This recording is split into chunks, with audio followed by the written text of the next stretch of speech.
Merci pour votre fidélité à la télé Star 23 TV et bienvenue dans l'émission Starcom. Starcom, vous le savez, c'est l'émission qui vous permet de mieux comprendre l'actualité. Et aujourd'hui, nous parlons du moisson de Ramadan. Il faut le dire que les Guinéens, à l'instar de leurs co-religionnaires du monde, ont entamé le vendredi 24 avril 2020 le jeûne du moisson du Ramadan pendant 29 jours ou 30. Les musulmans ayant l'âge requis vont s'abstenir de manger et de boire de l'aube au coucher de soleil. Mais quel est le comportement que doit adopter un bon musulman pendant cette période de jeûne? La réponse est dans cette émission. N'oubliez pas également que la Guinée entame le moisson de Ramadan cette année dans un contexte particulier de crise sanitaire et économique. Le Ramadan et le couvre-feu, c'est compliqué pour les fidèles musulmans car il faut dire qu'ils sont toujours sur la pointe des pieds. Que faire pour beaucoup de personnes? Il faut tout simplement revoir les horaires de couvre-feu. Le retour à la maison étant de plus en plus compliqué et contraignant pour bon nombre de citoyens, également partagés, préoccupés, j'allais dire, par le quotidien, le Ramadan et ses principes également, c'est dans cette émission. Alors nous allons partir sur le terrain avec notre premier invité qui est déjà au bout de fil, Cheikh Mouktar Diallo. Il est chroniqueur à Star 21 TV. Alors, Cheikh, bonjour et bienvenue dans l'émission Starcom sur la télé du 21e siècle. Bonjour à vous et bonjour à nos chers téléspectateurs. Alors, merci d'avoir accepté notre invitation. On parle de ce moisson de Ramadan qui intervient dans un contexte particulier. Alors, cette première question, qu'est-ce qu'on peut retenir du contexte historique du moisson de Ramadan? Merci de m'avoir invité. Ici, il faut revenir sur le contexte historique. Au fait, cela se résume dans un verset coranique. Ouais. Dans Surat al-Baqarah, où Dieu dit Ya ayyuhalladhina amanu kutiba alaykumus siyamu kama kutiba ala alladhina min qablikum la'allakum tattaqun. Dieu dit dans ce verset, ô vous qui avez cru, nous vous avons prescrit le jeûne de la façon dont nous l'avons prescrit à vos prédécesseurs. Autrement dit, le jeûne est un comportement de tous les croyants, de tous ceux qui ont cru en Dieu, depuis Adam jusqu'à nos jours. Donc, c'est une adoration recommandée par la plupart des prophètes. Et en islam, cette adoration est considérée comme un pilier de l'islam. Vous savez que l'islam a 5 piliers. Et le jeûne du mois de Ramadan est l'un de ces 5 piliers. Ça montre encore une fois l'importance que le musulman doit accorder à ce mois. Et rappelons également que c'est dans ce mois que fut révélé le Coran. Le Coran a été révélé pendant le mois saint du Ramadan, ce qui montre encore une fois dans le temps l'importance de ce mois. Donc c'est un pilier de l'islam, c'est une adoration obligatoire, recommandée, et ensuite c'est un mois béni, car c'est le mois du Coran. Alors, Cheikh, il y a cette deuxième question, parlant toujours du moisson de Ramadan, c'est un peu parce que c'est la période des bonnes pratiques recommandées. Alors, quels sont les actes recommandés pendant ce mois de Ramadan et ce qu'il nous faut également faire pendant qu'on observe le jeûne? Les interdits et les choses qui sont recommandées, les actes qui sont recommandés. Effectivement, ces actes en fait se résument dans le sens même du mot siyam. Le mot siyam qui veut dire, c'est-à-dire l'abstinence, s'abstenir. S'abstenir de manger, s'abstenir de boire et de faire le rapport sexuel avec nos épouses légales. Ou s'il s'agit des femmes avec les époux légaux. Donc, ça, c'est en quelque sorte les actes obligatoires pour le jeûne du mois saint de Ramadan. Donc, c'est de l'abstinence en quelque sorte. Mais si vous voyez très bien que cette abstinence a ces 3 droits humains, je rappelle très bien, parce qu'on ne peut pas vivre sans manger, on ne peut pas vivre sans boire, on ne peut pas vivre sans se reproduire. Donc ce sont 3 points en fait qui constituent les conditions de vie pour l'être humain. Alors si Dieu nous demande pendant 30 jours de s'abstenir, de boire, de manger et de se reproduire ou de faire le rapport sexuel avec nos épouses, ça montre encore une fois que le sens même du Coran, c'est la piété, c'est-à-dire c'est avoir peur de Dieu, c'est de s'abstenir de tout ce que Dieu a interdit, c'est apprendre à s'abstenir. C'est ça en fait le sens du mois saint du Ramadan. Et lorsque nous réussissons à s'abstenir de faire ce qui nous est droit, comme boire ou manger, cela normalement devrait nous permettre de s'abstenir par après, de faire ce qui est interdit. car boire, manger n'est pas interdit. Mais lorsque nous sommes en capacité de s'abstenir de faire ce qui est licite pendant 30 jours, cela devrait nous aider à s'abstenir de faire ce qui est illicite cette fois-ci, après le mois saint de Ramadan. Donc ça, ce sont les actes, le sens du mois de Ramadan, je veux dire. Et quand vous parlez d'actes, il faut tout simplement s'abstenir de faire ces trois choses, de l'aube jusqu'au crépuscule, c'est-à-dire de lever du soleil jusqu'au coucher du soleil. C'est ça, en fait, les actes recommandés. Et ensuite, il y a des actes surérogatoires qui se résument dans les adorations. C'est-à-dire, pendant le mois saint du Ramadan, le musulman doit multiplier son adoration, multiplier les adorations surérogatoires. Alors, cher, il y a cette question qui revient parce qu'il faut dire que cette année, comparativement aux autres années, il y a eu moins de polémiques par rapport au début du mois saint de Ramadan. Alors, la problématique et l'interprétation du mois linéaire, qu'est-ce qu'on peut dire du début et la fin du mois de Ramadan? Eh bien, en ce qui concerne le début, je pense que nul n'est plus éloquent que le prophète lui-même pour nous parler de la religion. Donc, le prophète a déjà parlé de cela. Le prophète Mohammed sallallahu alayhi wa sallam a lié directement le début de chaque mois à la vue de la lune à la veille. Si on voit la lune à la veille d'un mois de 29 jours, c'est que le lendemain est un nouveau mois. Autrement dit, si nous voyons la lune au 29e jour, nuit, au 29e nuit du mois de Sha'ban, ce que veut dire le lendemain directement, c'est le premier Ramadan. Alors, si la lune n'est pas vue, on complète le mois à 30 jours, le mois de Sha'ban à 30 jours, et comme ça, le jour suivant, obligatoirement, est le premier jour du mois saint de Ramadan. Alors, pour mieux comprendre cela, la vue de la lune, normalement, elle est laissée, c'est-à-dire, elle concerne les autorités concernées. Parce que tout le monde ne peut pas voir la lune avec l'œil nu. C'est-à-dire, tout le monde ne peut pas voir la lune avec leurs propres yeux. Alors, pour mieux travailler dans la collectivité, et c'est ça le sens de l'islam, il faut donc écouter les autorités concernées. Alors, si nous ne voyons pas la lune nous-mêmes, et que l'autorité concernée, les autorités concernées, pour notre cas en Guinée, c'est la Ligue islamique, c'est-à-dire c'est le secrétariat général des affaires religieuses, si nous ne voyons pas la lune, mais l'autorité concernée ou les autorités concernées affirment ou confirment qu'ils ont vu la lune, alors en ce cas, il est obligatoire de suivre, c'est-à-dire cette autorité. Et si jamais vous voyez la lune vous-même et que l'autorité, elle ne l'a pas vue, vous avez l'obligation de transmettre cette nouvelle à l'autorité. Et si l'autorité vous écoute, comme ça, vous jeûnez ensemble. Et si l'autorité ne vous écoute pas, vous qui avez vu la lune avec vos propres yeux, vous devez en ce moment jeûner. C'est dans ce seul cas là où on peut jeûner en contredisant l'autorité. Mais ce qui n'est pas normal, c'est de voir les habitants d'une localité ou d'un pays jeûner avec un autre pays en laissant leur propre pays. Cela n'est pas normal, car la lune, le mouvement de la lune autour de la Terre est compliqué. Tous les pays de la Terre, de la planète Terre, peuvent ne pas voir la lune la même nuit. Et puisque le prophète Mohammed sallallahu alayhi wa sallam a dit que nous devons jeûner à la vue de la lune, donc tout pays doit suivre les autorités concernées par la vue de la lune.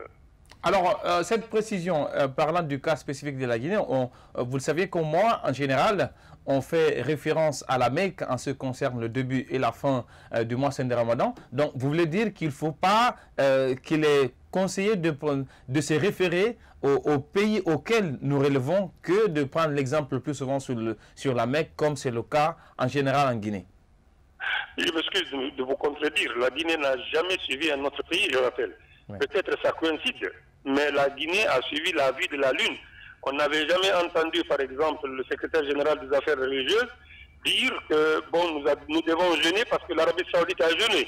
Il va plutôt montrer qu'il y a eu la lune qui a été vue dans l'une des localités en Guinée. Ouais. Donc, en fait, je rappelle que cela n'est pas le cas.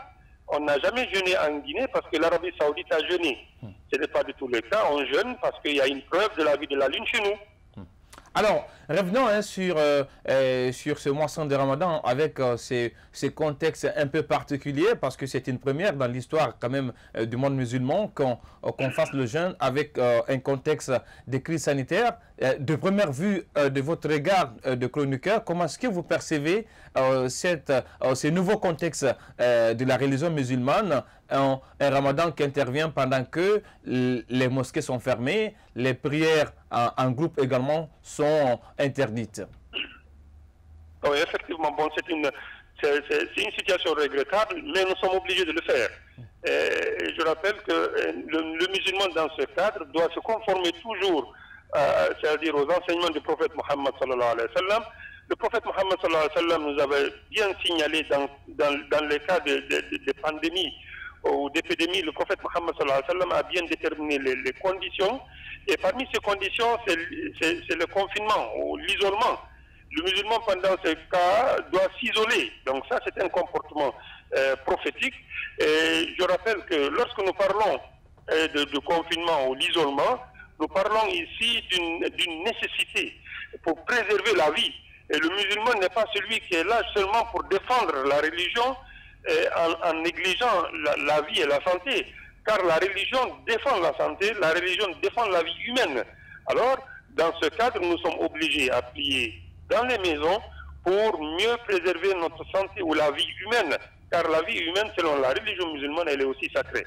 Donc ici, heureusement, que ce qui est dit, c'est-à-dire les nouvelles stratégies liées à cette pandémie, ne nous empêchent pas de faire ce qui est obligatoire. Car les prières à la mosquée ne sont pas obligatoires dans ce cadre-là. Lorsque nous avons l'opportunité de prier seul et de prier à la maison, cela veut dire que c'est possible c'est-à-dire d'appliquer toujours et de faire toujours la religion et d'adorer Dieu à la maison ou dans les maisons. Et je rappelle également que lorsqu'il s'agit, parce que puisqu'on parle du mois du Saint du Ramadan, lorsqu'il s'agit des prières nocturnes que nous avons l'habitude de faire à la fin de la nuit ou dans les nuits du mois de Ramadan, ce que nous appelons Salat al-Tarawih, ces prières en fait sont des prières surrogatoires, ce ne sont pas des prières obligatoires. Et d'ailleurs, dans ces prières, il est recommandé de les prier seuls. Donc si on dit de prier ces prières à la maison, c'est d'ailleurs ça la sunna du prophète Mohammed sallallahu alayhi wa sallam. La prière collective, la prière de Tarawih collective est une prière, en fait, nous le faisons dans le cas d'incapacité de lire ou c'est-à-dire de prier à la maison seule. Alors c'est dans ce cadre que nous sortons pour prier. Mais dans ce cas-là, dans notre contexte actuel, il est bon, il est recommandé par la religion, dans cette situation, pour préserver les vies humaines, je m'excuse, il faut donc accepter de prier à la maison. Cela ne gâte rien dans notre jeûne, cela ne gâte rien, c'est-à-dire de notre foi. C'est une autre façon d'adorer Allah subhanahu wa ta'ala. Ça montre encore une fois à quel point l'islam est large.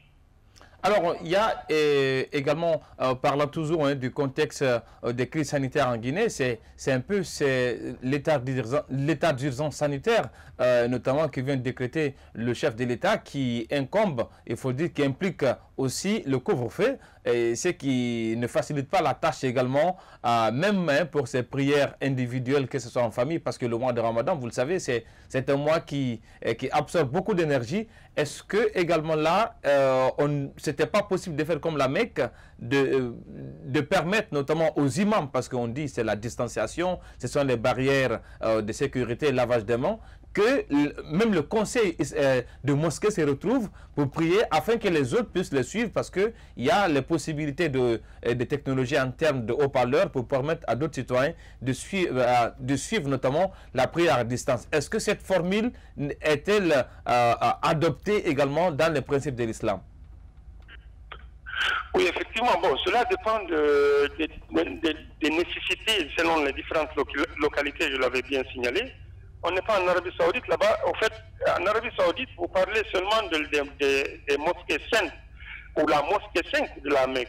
C'est-à-dire, parce que c'est une mosquée qui a sa valeur dans la vie musulmane. Voir cette mosquée fermée hermétiquement, même pendant les mois saints du Ramadan, cela est vraiment touchant. C'est à cause de cela, peut-être, que les autorités saoudiennes ont pris, selon moi, la décision c'est-à-dire d'ouvrir, de permettre aux imams au moins de prier et c'est-à-dire de mettre la prière à l'antenne en direct. Mais je rappelle que les autres mosquées en Arabie Saoudite sont fermées.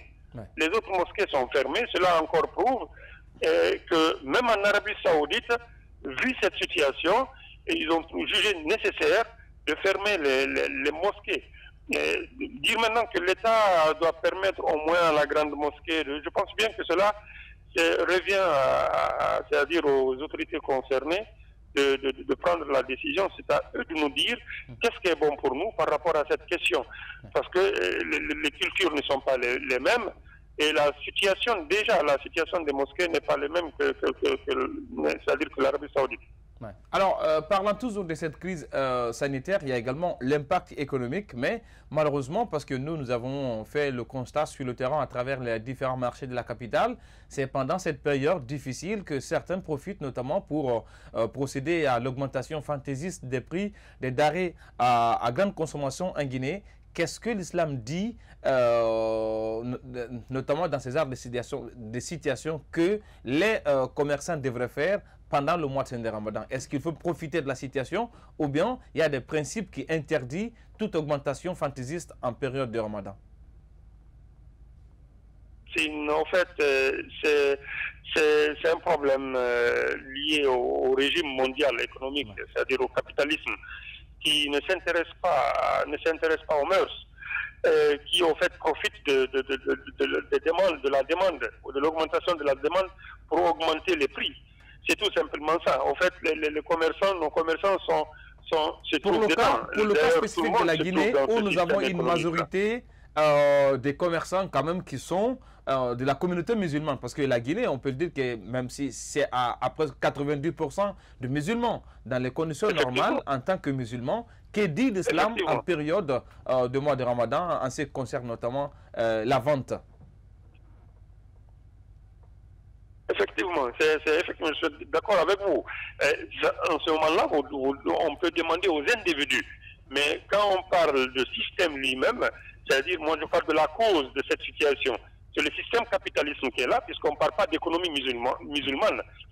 Si on était régi par une économie qui se base sur les règles islamiques, par exemple, on pouvait en ce moment espérer que le système lui-même nous aide à changer cette situation. Mais dans ce cadre, puisque nous sommes gérés par une politique capitaliste, dans ce cadre, nous pouvons se diriger vers les individus, vers les commerçants, pour non seulement les aider, les conseiller en tant que musulmans, qu'il est le bon moment. C'est-à-dire qu'il faut profiter plutôt du mois de Ramadan pour aider les diminuer, pour aider c'est-à-dire les pauvres, pour diminuer le prix.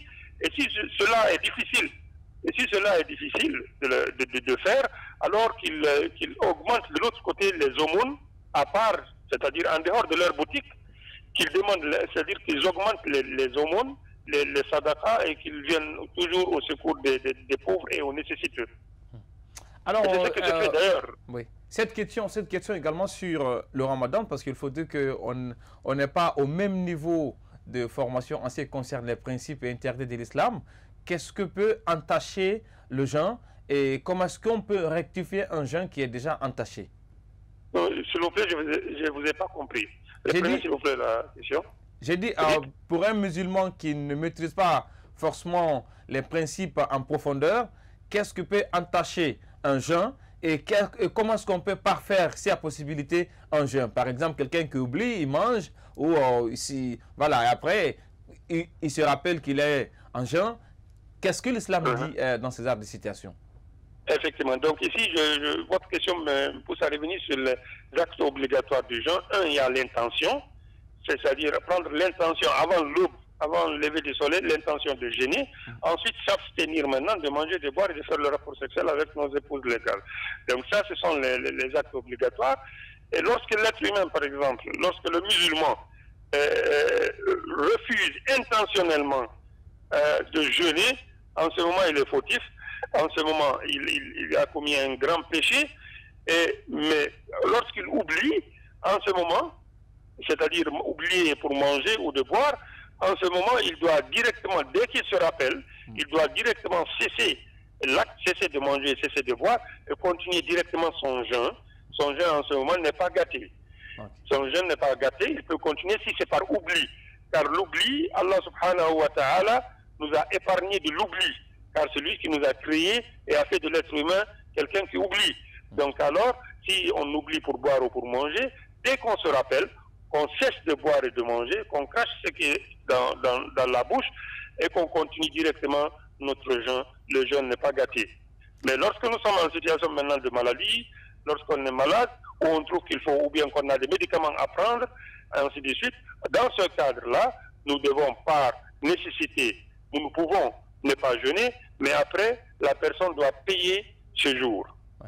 Alors, Cheikh, il y a également cette question qui revient par rapport notamment au manger de soir, parce que certains musulmans, quand ils mangent dans les environs de 4 heures, ça leur crée assez de problèmes.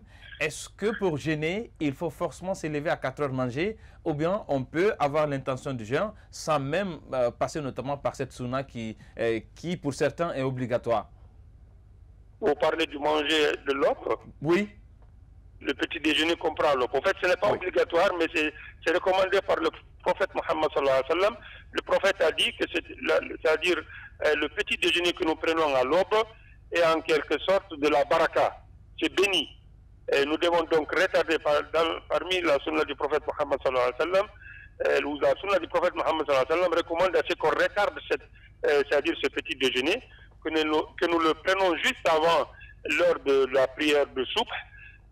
C'est ce qui est recommandé. Alors, tout musulman est appelé à essayer de prendre ce petit déjeuner avant l'aube, avant l'appel de la prière de soupe, car c'est une baraka et c'est une sunna recommandée par le prophète Muhammad sallallahu alayhi wa sallam. Mais si nous ne pouvons pas le faire à 4 heures, à 5 heures, nous pouvons le faire avant de dormir, chacun selon ce qui le convient, car ce n'est pas une obligation religieuse, c'est une sunna, c'est obligatoire. Alors, parlant également du mois saint de Ramadan, c'est que c'était un mois de pénitence et d'opportunité en termes notamment d'adoration et de se rapprocher à Dieu. Pendant ce mois de Ramadan également, il y a certains musulmans qui brillent par des actes peu recommandés, les crachoirs, voilà, certains, ils dérangent les gens avec beaucoup d'autres choses. Quelles sont les pratiques en termes de cohabitation quand on a un jeûne est recommandé? Parce que est-ce qu'il faut continuer à cracher partout ou bien les salives ne peuvent pas également entacher le jeûne? Bien sûr. Là, il faut rappeler que lorsqu'on parle de l'abstinence de ce qui est licite, je l'avais dit au début de l'émission, c'est pour nous apprendre à laisser tout ce qui peut nuire ou déranger les autres. Le prophète Mohammed sallallahu alayhi wa sallam dit que Dieu n'a pas besoin de la faim ni du soif de quelqu'un si il ne cesse pas de déranger les gens avec sa langue. C'est-à-dire, lorsqu'on parle de dérangement par la langue, c'est-à-dire les mots, c'est-à-dire lorsqu'on insulte, lorsqu'on ment, lorsqu'on dérange les gens, cela joue et infecte négativement notre jeûne. Nous devons donc prouver pendant la période de jeûne que nous sommes capables de changer nos mauvais comportements vers les bons comportements. C'est ça en fait le sens du mois saint de Ramadan. C'est de nous apprendre à mieux faire, de nous apprendre à dominer notre passion. Quand on vous parlait maintenant de cracher et autres, cracher n'est pas bon. Et je rappelle ici que les salives ne gâtent pas. Avaler nos propres salives, cela ne gâte pas du tout le jeûne. Et je me demande pourquoi certains le font. Je pense bien qu'ils le font par ignorance. Sinon, on ne doit pas cracher plutôt, surtout pendant le mois de Ramadan, parce que ça peut déranger les autres, surtout dans leur situation de jeûneur. Donc ici, il faut éviter de faire tout acte qui dérange, car à chaque fois que nous faisons un acte dérangeant, cela diminue la bénédiction accordée à notre jeûne. Alors, cette question, Cheikh, c'est un peu, parce que avec ce mois saint de Ramadan, c'est une première pour la communauté musulmane de Guinée. Alors, puisqu'il n'y a pas de possibilité de prier en groupe à la mosquée, les mosquées étant fermées, qu'est-ce que vous pouvez recommander notamment à ces fidèles musulmans-là pendant ces 10 premiers jours et pourquoi pas pour tout le reste du mois saint de Ramadan? Ce qui est recommandé ici, c'est d'écouter nos autorités concernées. C'est ce qui est recommandé par l'islam cette fois-ci. Parce que nous sommes en situation de crise, nous sommes en situation de pandémie. Le prophète Mohammed sallallahu alayhi wa sallam lui-même a ordonné dans ce cas de s'abstenir et de s'isoler Donc nous devons accepter l'isolement, et puisqu'il n'est pas interdit de prier chez soi, alors nous devons choisir de prier chez soi en attendant que les autorités concernées nous donnent l'autorisation de prier en groupe dans les mosquées. C'est ce qui est recommandé par l'islam. Parlant de la prière collective, notamment les nafilas, voilà, comme on l'aime l'appeler chez nous, parce que cette fois-ci, ça n'existera pas. Qu'est-ce que vous pouvez également recommander cette possibilité vis-à-vis notamment de ces fidèles musulmans? Bon, je l'avais bien dit tout à l'heure, la nafila est une prière qui est recommandée individuellement. Ouais. Au fait, nous devons prier la nafila individuellement, c'est ce qui est recommandé. Prier la nafila en groupe, ça rentre dans le cadre d'une nécessité lorsque nous sommes en incapacité de prier seul. Alors, ce qui est recommandé dans la nafila, de prier seul. Alors, les parents, les pères de famille peuvent, chaque famille, prier maintenant en groupe chez eux, parce qu'ils sont déjà ensemble, ils sont déjà confinés ensemble. S'il n'y a aucun malade parmi eux, ils peuvent prier ensemble parce que le nombre est petit, les personnes sont connues. Alors ici, le père de famille peut faire prier sa famille, les membres de sa famille, à la maison, le prière de nafila. Si le père de famille est en incapacité de faire prier, en ce moment, il peut chercher un parent, ou peut-être, il est rare d'ailleurs, de trouver une famille musulmane aujourd'hui où on ne trouve pas une personne qui sait prier, faire prier les gens pour 8 ou 10 rakats. Donc, c'est tout simplement ça, c'est de prier la prière de nafila chez soi, parce que c'est une prière surrogatoire que le prophète Mohammed sallallahu alayhi wa sallam nous a incité à faire pendant les nuits des mois saints du Ramadan. C'est lui qui peut le faire individuellement, c'est mieux.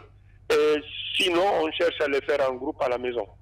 Alors, cette dernière question, cher, un peu, je voudrais savoir votre interprétation en tant qu'observateur averti de la chose islamique de cette pandémie du coronavirus. Comment est-ce que vous l'interprétez, vous, en tant que chroniqueur islamique? Bon, je dirais tout simplement que c'est une difficulté de la vie humaine. La vie humaine est confrontée à ce genre de choses. Ce n'est pas la première fois. Et surtout pas, il ne faut pas croire que c'est une sanction divine. C'est tout ça, permettez-moi de le rappeler. Car ça peut arriver. Ça peut arriver même aux croyants. Car toute difficulté qu'un croyant peut subir est en quelque sorte une bénédiction pour lui, chez Dieu. Donc ce n'est pas du tout, moi je ne le considère pas comme étant une sanction divine. Je dirais tout simplement que c'est très naturel. C'est ça, lorsque nous sommes confrontés à la nature, cela arrive, les maladies, nous vivons avec. Nous devons tout simplement savoir s'en sortir en respectant les règles sanitaires et surtout en croyant, c'est-à-dire à nos différentes autorités concernées. Merci, cher Mokhtar Diallo. Tout le plaisir a été pour moi de vous avoir dans l'émission Star Consul à télé du 21e siècle. Merci à vous, merci que vous êtes un chroniqueur à la télé Star 21 TV. Alors nous revenons sur ce plateau avec vous en téléspectateurs pour partir désormais avec un élément de reportage consacré au début de mois de Ramadan en Guinée et on revient juste après.